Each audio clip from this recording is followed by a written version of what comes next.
Assalamu alaikum. Welcome to Parenting Hour. You're tuned into Unity FM 93.5, the heart of the city here in Birmingham. Welcome all our listeners here in Birmingham and the West Midlands, and also to our Luton listeners who are down in Luton, tuning in on Inspire FM 105.1. Welcome to you also. Hope inshallah you're having a good day and a good week and doing lots of fun activities with your children, even though they're back at school and the days are shorter and we don't have as much daylight hours.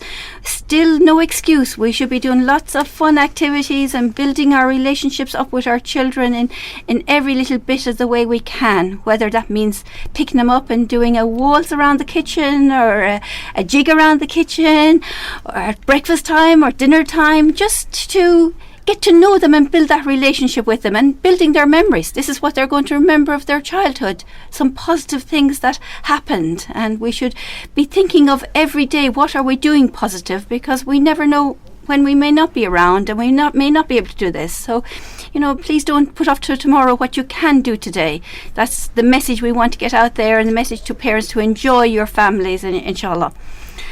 Today we have another exciting, I think it's an exciting show, because we're going to talk about some of the things and the services and the provisions provided for you parents in schools that you may not know about, and that you don't know what's happening in there, and you don't know all of these services are going on in schools. We often think our children just go to school and they go and they learn and that's it, and they come home and do their homework and they pass exams, but academia is a part of it, but not the whole part. There's lots of other things that are happening in school, and looking at academia and the physical well-being of the child and the emotional well-being of the child is very important to my guests that I have here with me today, that are going to speak about that and speak about what they do to help the young people here in Birmingham, in schools in Birmingham, to be the best and the most productive and the most resilient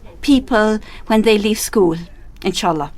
So let me introduce them. We first have Anna, who is from BEP, Birmingham Education Partnership. That's right. Welcome, Anna. Thank you for coming in. Good to be with you. Brilliant. And we've got Dawn, who's from Saltley Academy. Welcome, Dawn. Hello, thank you. You're welcome. It's lovely having you here in the studio. So maybe can you just start to tell us a little bit about your background, maybe about BEP first. What is Birmingham Education Partnership? Yep. Parents might not have heard of it before. Yeah. So Birmingham Education Partnership is, in its broadest sense, is Birmingham's body for undertaking school improvement. So for all schools in the city. So we're commissioned by the local authority to improve, in Ofsted terms really, the work within schools. But that's only one strand of what we do. So Birmingham Education Partnership is a membership body of head teachers in the city, and what heads also believe is really important for young people is not just about academic success, but it's also about the kind of moral, social, civic education that young people receive. So as well as working around with schools around academic attainment and outcomes, actually we want to support schools to give children a more holistic education. So the piece of work that I lead on for Birmingham Education Partnership is around mental health.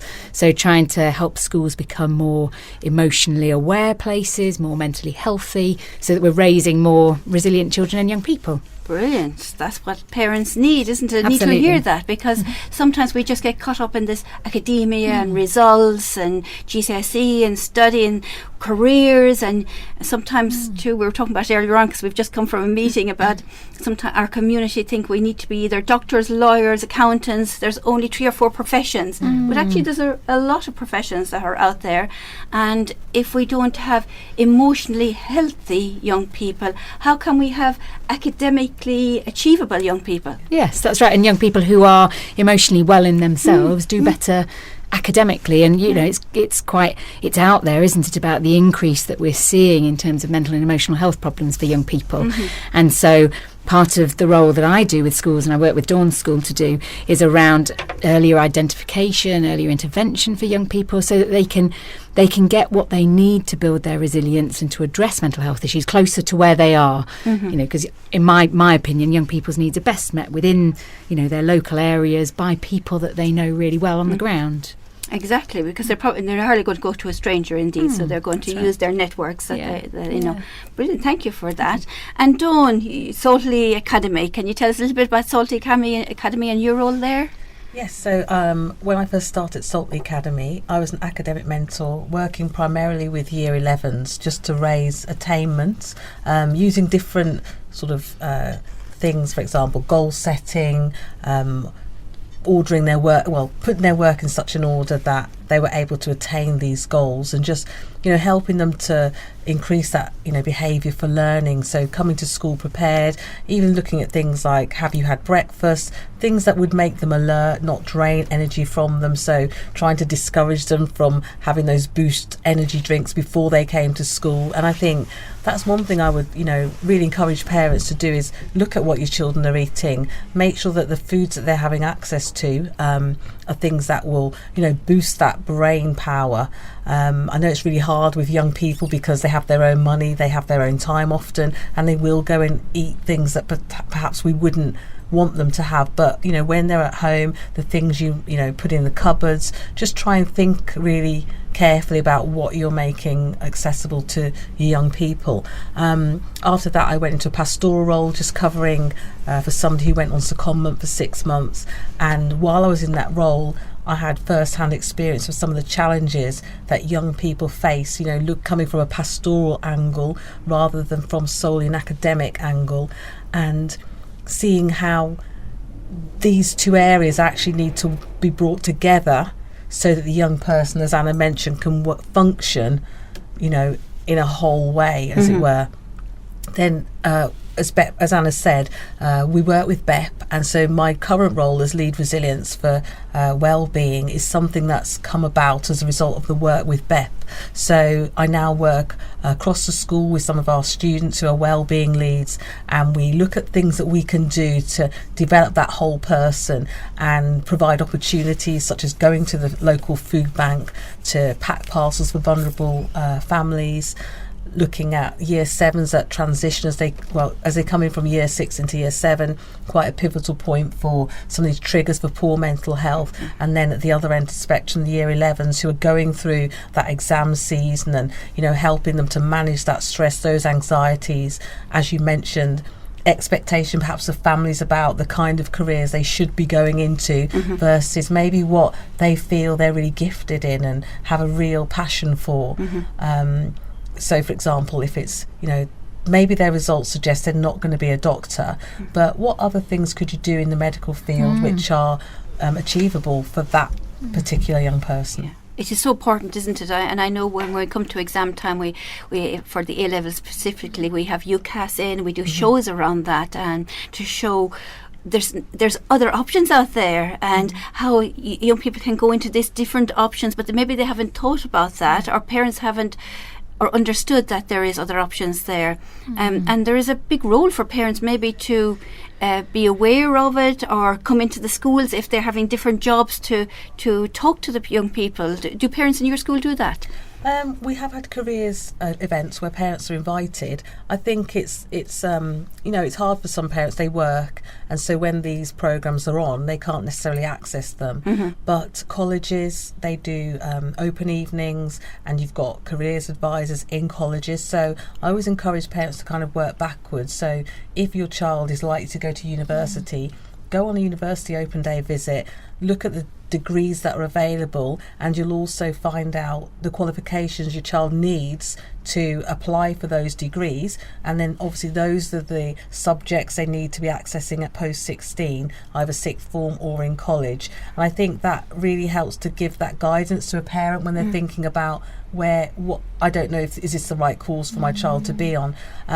But we do have information. We have open day booklets. Any college can send information out. So don't be afraid to approach the school to ask to speak to their careers advisor, or, as I say, go to lots of open days. That's really good advice, and to start off and to know what's available out there and what subjects you need. And of course, as you mentioned, both of you, you're not just looking at the academia, we're looking at the rounded child, because in the end that's what we all want, isn't it? Schools and parents together, we want a child to leave there that is healthy and emotionally, physically healthy, and able to achieve in life whatever they do, and that they're happy and content with themselves. And it's a huge, I think now I look back and I think the pressure on young people around, making decisions that can affect their life course at such a young age. So when I was at school, I wanted to be a pharmacist, and I started my A-levels, and it became very clear early on that although I did biology and chemistry, they were, at that particular time, I wasn't doing so well in them, but I was blooming brilliant at RE, and I loved it, and I had a real passion for it. And I went to university and did a theology degree, which some would say has little bearing on what I do now. I would argue that actually the other way, because I think it gives you a way of critical thinking and reasoning and things that other degrees don't necessarily give you. And I did all right in my sciences at the end, and I could have gone and done pharmacy, but actually, now I'm glad I did what I did. Everything happens for a reason, maybe. But when you think about, I remember thinking there's a point at which you nail your colours to the mast and think either I'm going to be a scientist or I'm going to be an artist. And you're being asked to do that at a stage when actually you're only really learning who you are, and we were talking earlier, weren't we, in our meeting about the task of being a teenager in particular. It's painful. It's like, am I in? Am I out? Do I want to be the same? Oh, I really want to be the same, but I don't want to be the same. We're all a bit different, but I really want to be the same. Or I'm going to be different, but I'm still going to wear the same clothes as that person because I don't want to be, It's a real complex time, and we're asking young people to make big decisions that affect the trajectory that often I think young people don't realise you can have a career change. Exactly. You can change what you want to do. It's and it's wonderful here in the UK, and I was just telling you before we start, wasn't it, about my changing career from nursing and midwifery to counselling, coaching, all the psychology that I came into it, and then I actually had to do teaching as well because I wanted our trainers to have a teaching qualification, so I had to go back and qualify as a teacher. So you can do that in the UK, which is the beauty of adult education and going back, and you can do that along with raising a family as well. There's night classes, even classes to do that, and sometimes our parents don't think of that because maybe the system back home or where they've come from was very traditional and didn't have this. But it's not, if a child goes in one direction and decides to change their mind, there's lots of opportunities there for them. And when you've got, young people who are resilient and able to function, I kind of, I'm a psychotherapist by profession now, which kind of brings me into this world. But actually a lot of working life is about relationships, and if you can build young people who have really great relational skills, can get on with people, can go with the ebb and flow of life, can have resilience, actually that helps them then to move into different jobs, different areas, to manage relationships better, to manage their life in a much more productive way. I love that key, actually, relationships. Actually, it is the centre of so much, isn't it? And is there any teaching in school on relationships? I remember doing some work with young people. How do you form relationships? The very basics. How do you form friendships, and relationships? How do they do that? Is there a teaching behind that? Is something going on nowadays in school? Because this was a few years ago I did this. Yeah, so you've got the PSHE. PSHE curriculum, which covers about building healthy relationships, and I think that's one thing we're really strong on. We have a lot of programs. So recently we've just achieved it's called the Rights Respect in School Award, which is based upon the United Nations Charter of the Rights of the Child. Congratulations. Thank you. So that's all about embedding children's rights into policies and practice, and not only is it about that individual young person's rights as a child, but it's also about respecting the rights of those around them, which kind of feeds into the relationship form where you respect the other person, their right to an education, their right to privacy. So we also look at things like mental violence prevention. So it's called the MVP program. So again, it's kind of not being a bystander, and that kind of caring attitude for your peers. And staff as well in your school. I think that's the other thing is, what I notice in your school is you're not afraid to have, great relationships with the kids, and they're important. And, I'm fairly sure that some of the reason that young people do well when they're working with you is because of who you are as a person and what they can access within you, that I think schools are more and more kind of switched on to now, actually, about the value just of relationships in and of themselves as being a tool with which to do work. And when a young person identifies with a particular member of staff and sees them as a really great source of support, I think schools are much more encouraging now about let's build on that. Let's use that as an asset for supporting young people. Which is lovely, isn't it, to have teachers coming in and smiling at young people and asking them, looking in their face and using all those communication skills. How are you as they come into the class, and give them a high five, or whatever it is, that to greet each one individually, to feel valued, because they're feeling valued as individuals. Is what you're doing. And I think we need to do a lot of that to help people feel valued, because some of I suppose a few years ago, when we were worried about safeguarding and touching and all of this, it came in so much that I felt it went a bit the other way. It was very difficult probably to get the happy medium, but we need, teachers are human and pupils are human, and just build that relationship together. If we have a positive relationship, you're definitely going to feel more valued and want to get on with things and want to build on that relationship, want to build on the positives. Yeah, I think sort of teachers at our school, they're very open, to allow the child to talk. And I think that's one of the key things when thinking about resilience. It's giving that space for the young person to talk. And sometimes it's not about having all the answers. It's just allowing them to speak through the issues or the challenges they're facing themselves. And in that time, often they come to their own conclusions. And again, it's not about us saying this is how you need to be. It's giving them that core support, so that when they make those decisions, they have, and you'll know about attachment, they have that safe base to return to, because it's like we're not judging them, we want them to do well in life, but what does well look like? It looks different to every young person, and it's that acceptance, it's that affirmation. We're a very multicultural school, and I think that acceptance permeates on every level across all of our communities within the school, and I think that's what makes it a great place to work. And obviously you got acknowledged by your award, which is wonderful.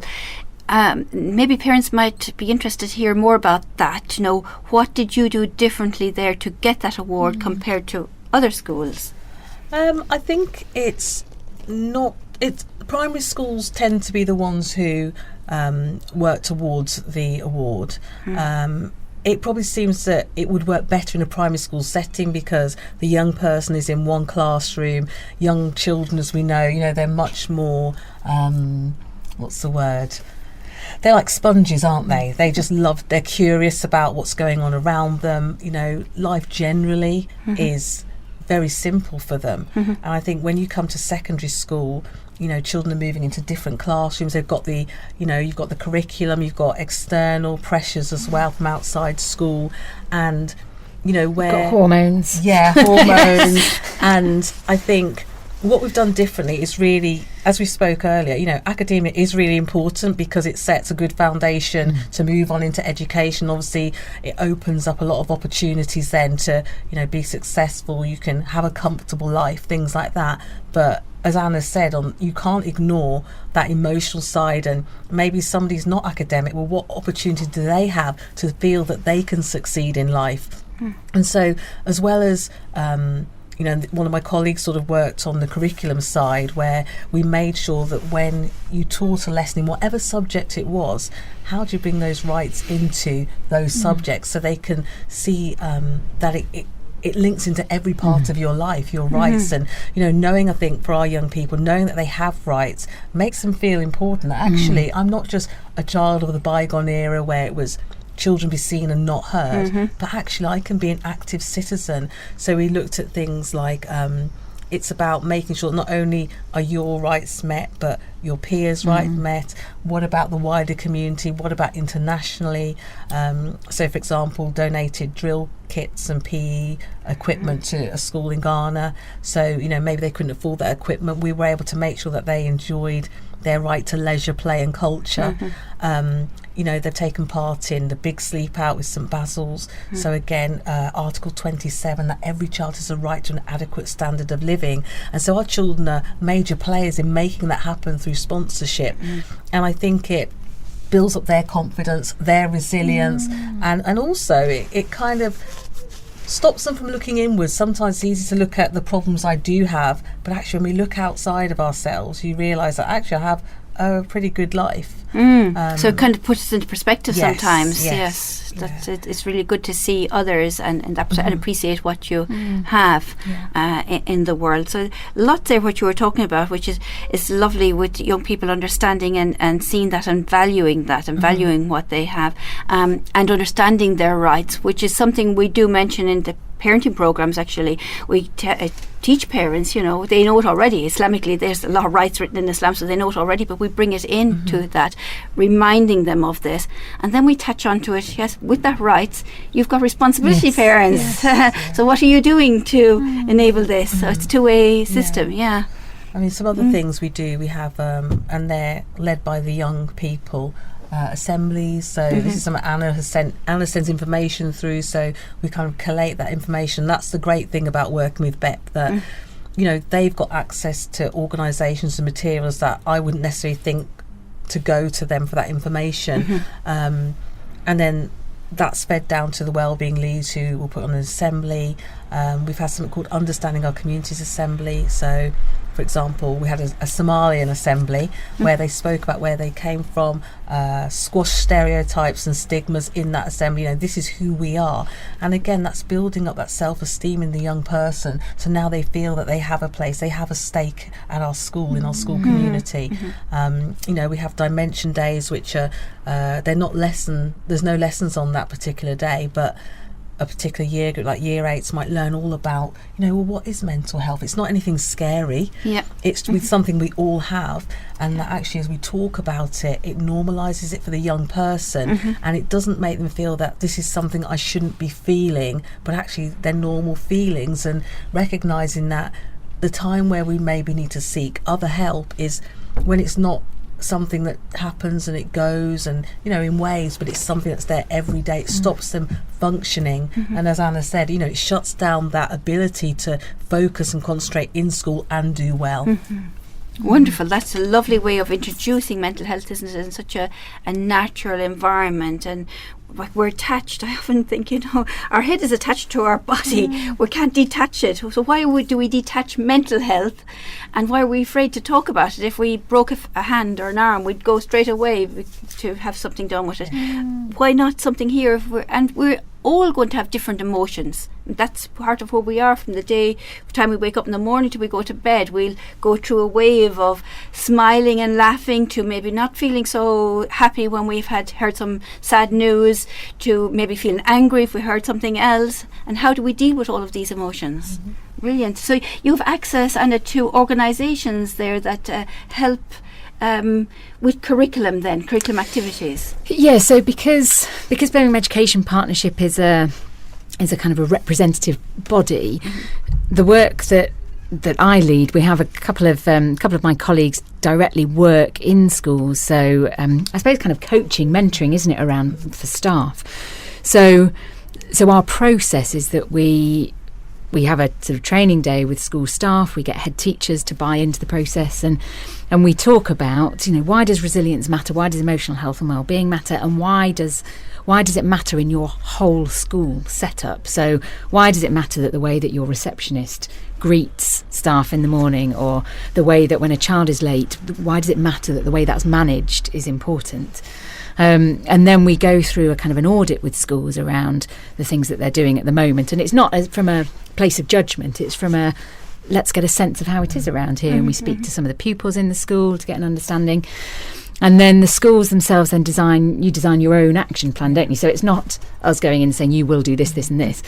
But it's thinking, well, where are your priorities? Because there's some things that, School A will do absolutely brilliantly, and actually School B can really learn from that school. So we try and, put schools into relationship with each other to learn from each other as well, which has been fantastic, hasn't it? And to learn from the really great stuff they're doing, because a lot of it for us has been about, there's not a huge amount of money in the pot for schools, but actually they have some amazing resources that they do some wonderful stuff with, and we can share some of that and learn from it, and that's not about funding particularly.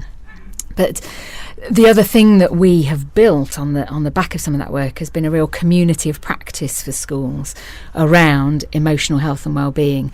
So Dawn, her kind of equivalents in other schools, will come together once a term to share some of the work that they're doing. And on the back of that, then we've kind of started this process, haven't we, where as BEP, we can go out and source resources for schools and bring them back and say, have you thought about using this? Have you thought about using this? Actually, here's something, or we know this is a need, we're going to do some training around it.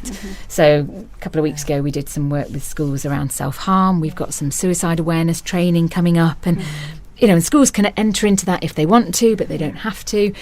But it's trying to I guess help schools develop more of a psychological mindset, to understand more around how children function, what's going on with some of the behaviours, to think differently around that, and then think, well, so what does that mean for the work that we're doing in school? How can we help then with that understanding? How do we help children access the curriculum better?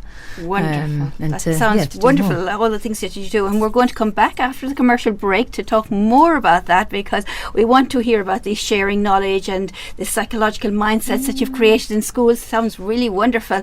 Talking about these relationships and building relationships. It's all put it into practice, isn't it, for young people to see it in practice, not just learning about it, but actually see it with themselves, with their peers, with their teachers, with teachers in practice, and they're learning from that also. So listeners, if you want to learn some more about what we're doing and what schools are doing, do tune into us after this commercial break, inshallah. Assalamu alaikum. Assalamu alaikum. Welcome back after that commercial break. I hope you had a nice little quick cup of tea or a cup of coffee or some refreshment there. We're back talking about schools, talking about activities that happen in schools and resources that happen in schools, and the system behind your schools that probably a lot of parents that are tuned in don't know about. So we have with us Anna from BEP, which is Birmingham Educational Partnership, and Dawn from Saltley Academy, talking about the importance of well-being, building relationships, and we ended there before the break, reflecting on those relationship building and how we need to role model that in all walks of life. So parents, if you're tuned into us, hopefully you're role modeling what positive relationships is in the home between you and your partner, and your young people are learning how to role model that with their peers as well, from learning from you. So it's not a sit down topic, here we need to learn about this, it's a practice topic. So this is what the full show is organised about today, and you are tuned into Unity FM 93.5.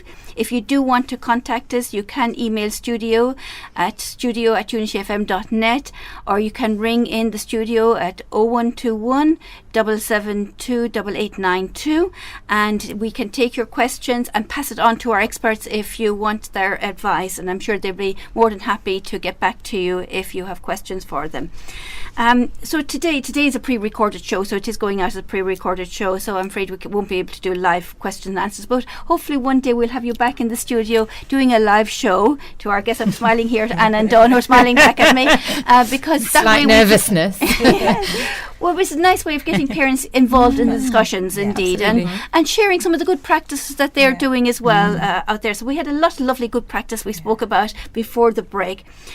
But some schools may find it difficult to engage with parents. Now, you're really good at engaging with parents.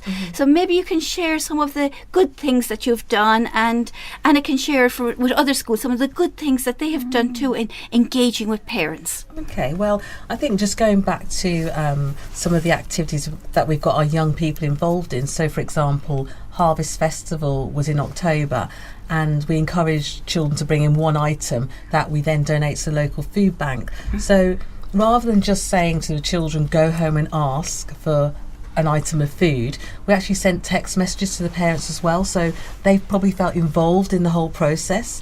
Some parents actually brought bags in themselves because they wanted to get involved. I think they felt part of the wider thing that we were trying to do, working with the food bank.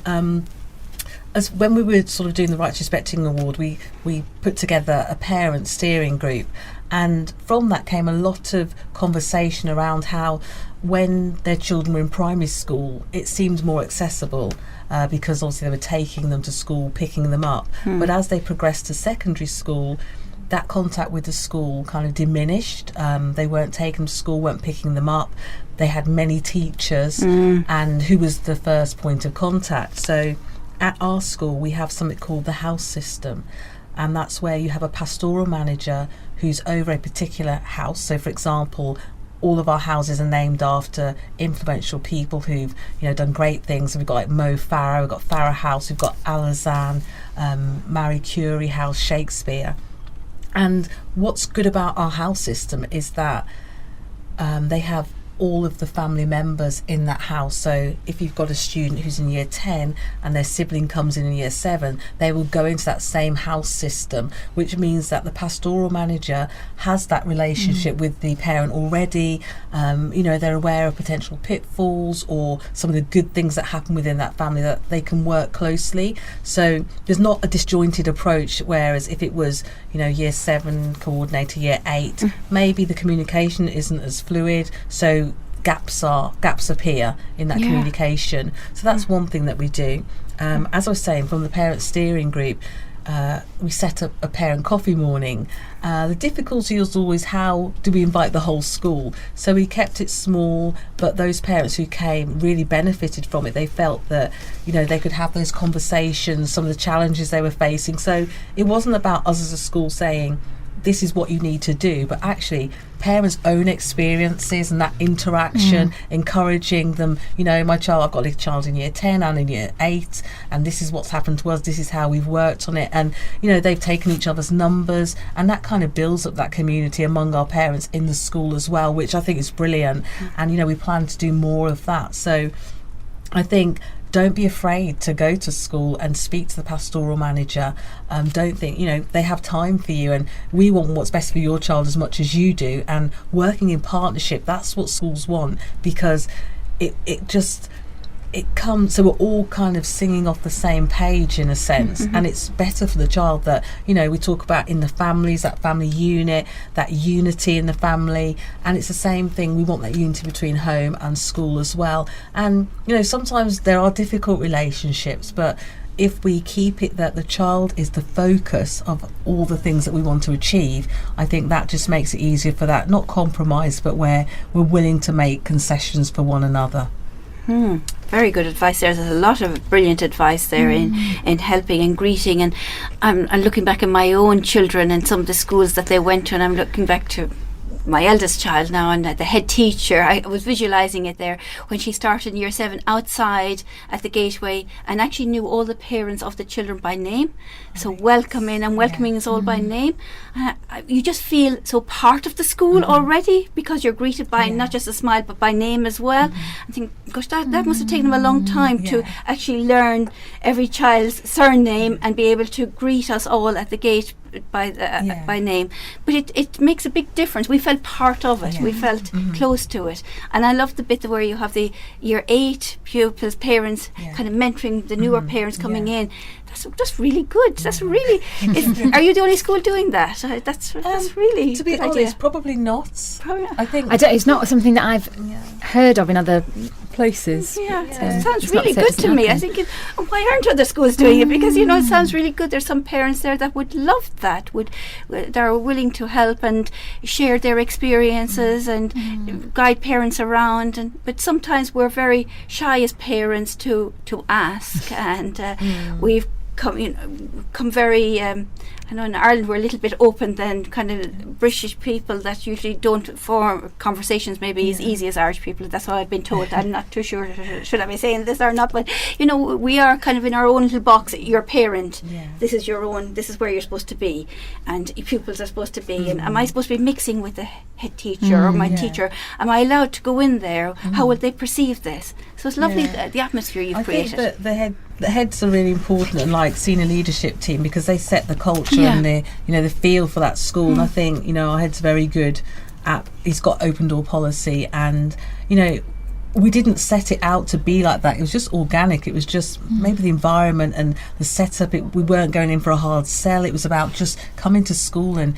enjoying being in that environment. And I think when you've got a parent steering group, you're always going to have those quite confident parents, and I think because they were spearheading it, that was where they were able to take it to the next level, where I probably wouldn't have planned it like that. It just, that's what naturally occurred. Evolved like that, which is beautiful. Absolutely beautiful. I guess as well, and I know I've said this to parents of my daughter's friends. It's because teachers for me, they're not an unapproachable group of people, because my dad was a head field, teacher. so I'm used to them. I know you're all normal, relatively.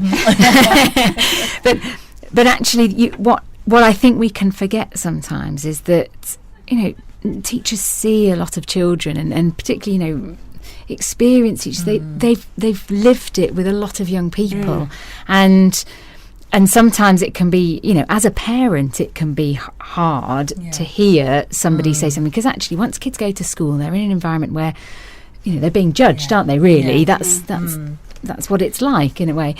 But also what you've got is a whole body of other adults who know children very well, and who can give us often helpful advice, and it might challenge us sometimes.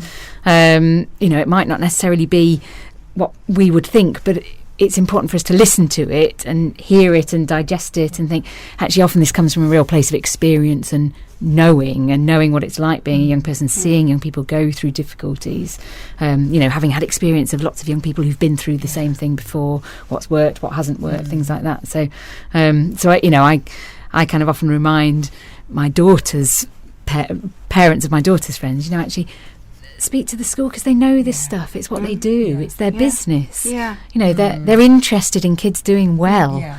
They want what's best for children and young people, and I think also we can forget that when we approach schools as adults and as parents, we also go with our own experience of what school was like for us, and kind of anticipating maybe I was at something the other day, and the guy who was leading it was saying, he's gone back into school, and suddenly you're kind of back into this place of being 14 again, and you forget that actually that can be what happens for parents. And if you've not had a great experience of school yourself, I think it's understandable why it's harder for you to approach a teacher to ask for their thoughts about something, or ask for help.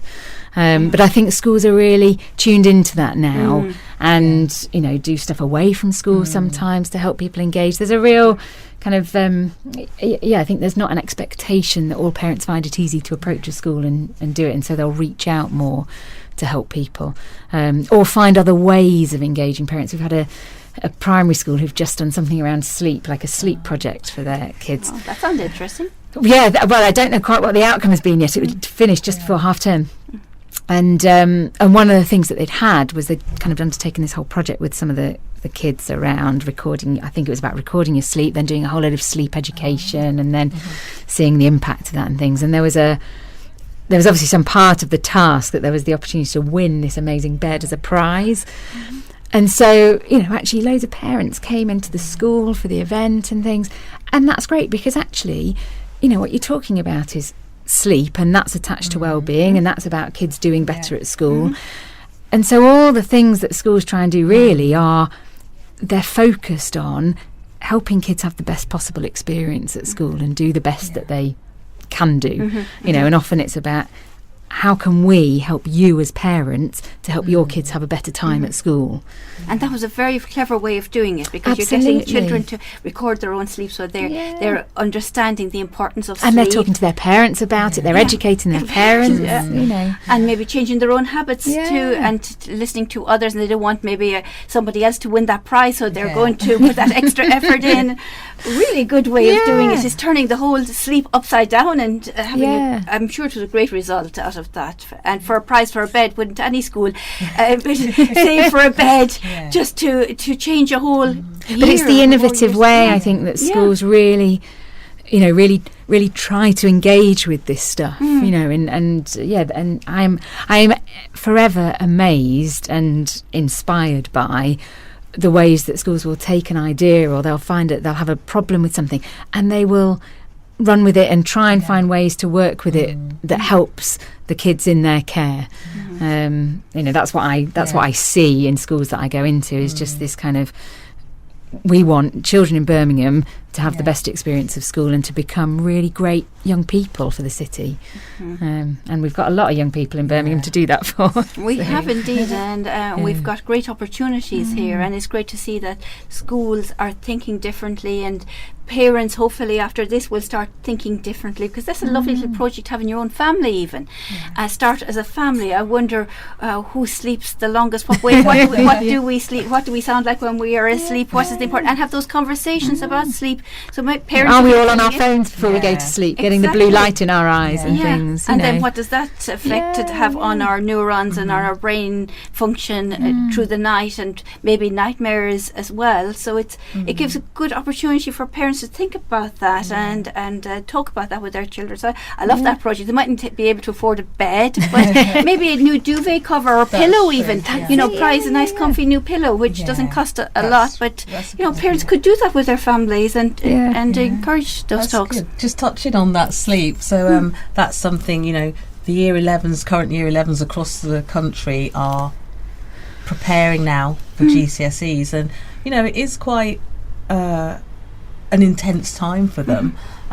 So I was talking to the year 11s about revision and touching on the sleep. Young people need sleep.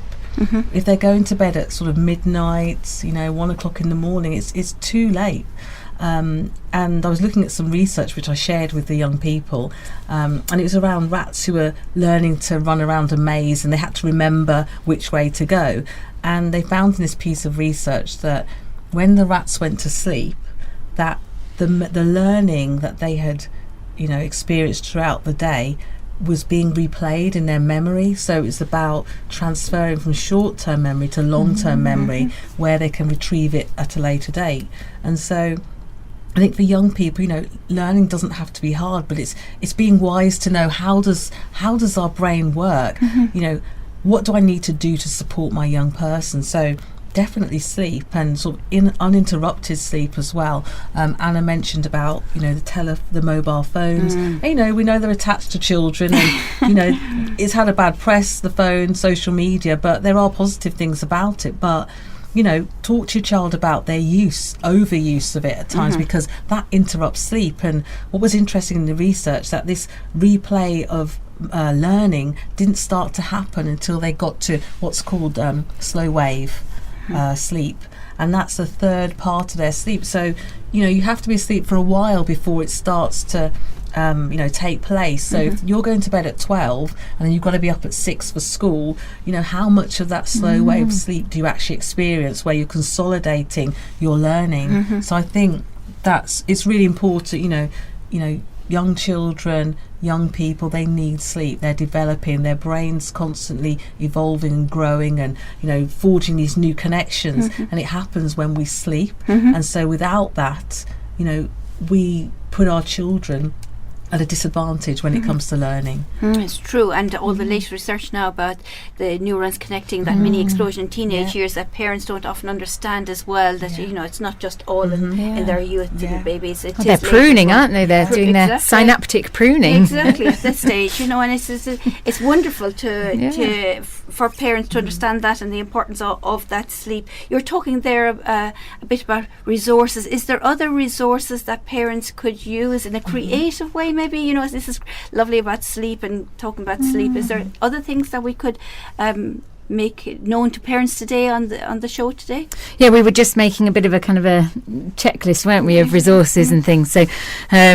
So there are some really great resources. I know you use them at school, don't you? The Anna Freud Centre. So the Anna Freud Centre in London have developed for parents about supporting young people's well-being. I mean, freely available on the website, but also, we try and always make sure that schools have that information to be able to share with parents. So if you go onto the Anna Freud Centre, I think, and put in something like parenting, is it? It's schools in mind, isn't it? Schools in mind. It brings up different resources around different areas that a child might experience, challenges, and it gives the parents some tips on how they can support their young person as well. And there's also guides for young people as well, aren't there, as well? But things like the Young Minds website have a lot of good information. People like yourselves, Approachable Parenting, and places like children's centres as well, particularly for if you're parents of younger children. There is always advice on hand. Young Minds have their parenting support line as well, that I gather is quite well used.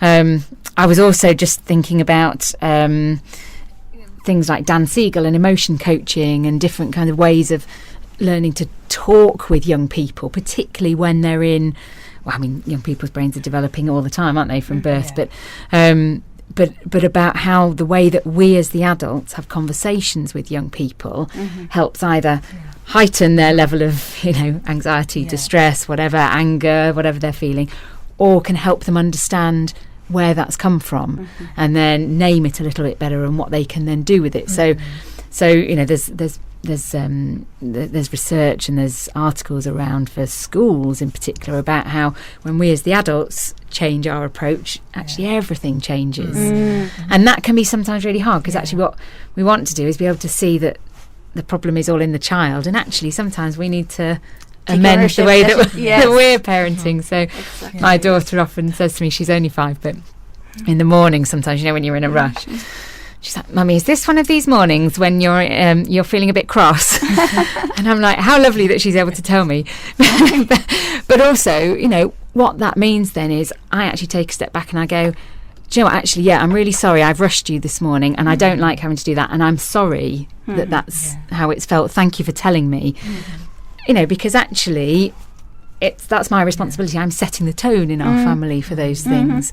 So it's kind of, how can we take a step back ourselves as parents and think, what's my role in this? And that's really hard to do, And what can we do the night before to prepare for that rush in the morning? That's time? right. We've talked about resources, if we have a lot of children, do we have a little thing at the back of the door to check off, this child needs a PE kit today, this child needs something, or you do the lunch boxes the night before if the young people are still too young to do that, and so have things ready so we're not rushing in the morning time and no petrol in the car and having to do all of that. Makes us more stressed again. So some small little things would really make us feel more relaxed and enjoy our children, to be able to have that waltz around the kitchen at breakfast time. Well, yes, and then the child then turns up at school, in a much more relaxed state, ready to learn. And I know sometimes when I feel, as my daughter would say, one of those mornings when you're feeling a bit cross, often it's because actually I'm a bit nervous or worried about something that I've got to do in the day, and I'm projected out, and you didn't mean it like that, but she picks it up because she knows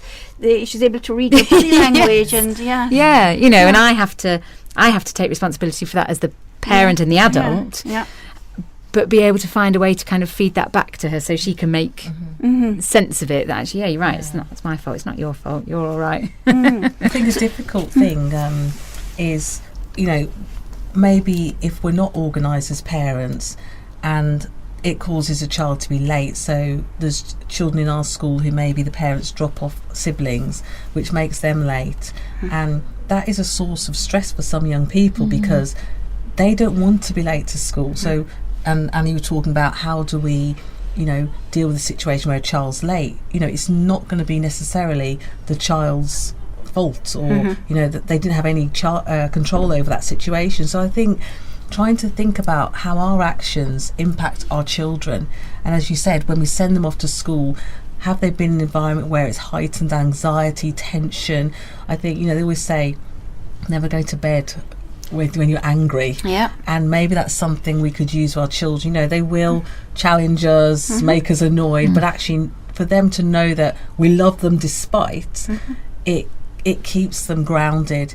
It lets them know they're important, and I think that's one of the key things. You were talking about memories at the beginning, and sometimes we're really busy in our own lives, and we're working, or we've got younger children, but it's really important to make time. So my daughter said to me, "Mum, can you come and listen to me read the book?" And I was just like, "I'm tired," but she went upstairs to read her book before she went to bed, and I just thought, she asked me to go, that's important to her. And I think it's sometimes putting aside what we want and recognising that I need to give my child time. And that's where those memories are formed. I remember, I remember Mommy danced in the kitchen with me, and it seems insignificant, but it's that connection with your child. And even if it's a boy, give them a hug. They might shy away from it, but it's my mum actually gave me a hug, or my dad gave me a hug. really I think important boys for need boys. more hugs and need hugs, Definitely. and if they do shy away from it, go with the high fives and get in there eventually with the hugs, because I often say to parents, if they're not getting their hugs from you, where are they going to get their hugs from? Because naturally as human beings we all need hugs, we all need that physical connection, so parents, be aware of that, you know, that we need to give, especially our young boys that feel that they need to be, you know, what the man is looking like, or have this persona of men and strong, and not to show affection as maybe, but we want to encourage that, and definitely we try to encourage that quite a lot when we're talking about these shows. Indeed, so we're coming towards the end of the show. We've only got a couple of minutes left. Is there any other tips I think we have for parents out there, as well as hugging their children and smiling and, you know, putting it in perspective, giving that quality time as you mentioned, so it's not going to take ages to hear that story, but it's going to take a few minutes, and giving that time for your child? Is anything else you think we should be encouraging parents to do out there? Go to their schools, talk about things to schools, talk about teachers. Teachers are approachable. That I found that really lovely statement that you made. You know, we're all human beings. We are approachable, no matter how big the problem is. Yeah, we I want think to talk not about assuming anything about, you know, your child. They're an individual in their own right, and you know, as Anna once told me, every child is brought up differently. So if you're the first child, your experience as a parent is going to be fairly limited. So, you know, you might be more protective of them because it's your first child, or maybe stricter because you're not sure about parenting. Your second one comes along, you're a bit more relaxed with them, or, oh, that's the baby. You haven't got now. the time in the same way. Exactly.